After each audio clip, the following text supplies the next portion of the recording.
Saudi আরবে চিরকুট দিয়ে গেছিল এক ভক্ত, ওই জিনিসটা যদি একটু দিঘির মুখ থেকে সামনাসামনি শুনি। ওইটা একটা লম্বা স্টোরি। আমি চলে যাই আমার বাইরে শপিং করতে এবং রুমে এসে দেখি যে একজন হয়তো সে ক্লিনার লিখে রেখে গেছে আমার সাথে সে দেখা করতে চায়। তো ভালো লেগেছে যে আসলে আমাদের প্রবাসী ভাইয়েরা কিংবা প্রবাসী বোনেরা এভাবে আমাদের ভালোবাসে, এভাবে আমাদের জন্য অপেক্ষা করে এবং আমরা গেলে আমাদের দেখার আক্ষেপ করে। এটা আমার কাছে ভালোই লেগেছে দেখে। হ্যাঁ, দেখা হয়েছে। আপনাকে দেখার পর তার আসলে রিয়াকশনটা কিরকম ছিল?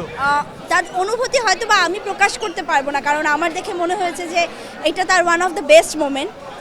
এর বাদ বাকি যারাই ওখানে ছিল বাঙালি, তাদের দেখে খুব আপন লাগছিল। স্যান্ডেলিনা সো, রূপচর্চায় আভিজাত্য। প্রবাসীদের জন্য সামনে চমক আসছে, আমি মনে করি প্রবাসীরা ওই চমক পর্যন্ত ওয়েট করুক। আর এর বাদে প্রবাসী ভাইদের অনেক বেশি ভালোবাসি, প্রবাসী বোনদের অনেক বেশি ভালোবাসি।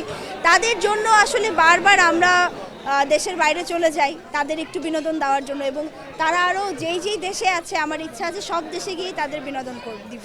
কোনটা বেশি পছন্দ, লাল না কালো? আমার পার্সোনাল প্রেফারেন্স সবসময় ব্ল্যাক, কিন্তু আজকে লাল পরেছি। লাল গোলাপ। অনেক দিন পরে পারফরমেন্স করেছি, আসলে এখন তো ওভাবে শো হচ্ছেও না, কিন্তু অনেক দিন পরে পারফরমেন্স করার কারণে হয়তোবা আবার নতুন করে সবাই আমার নাচটা দেখতে পেয়েছে, কিংবা বলবো যে সবাই নতুন করে আমাকে দেখছে। মামা প্লিজ, কথা বলতে পারতেছি না।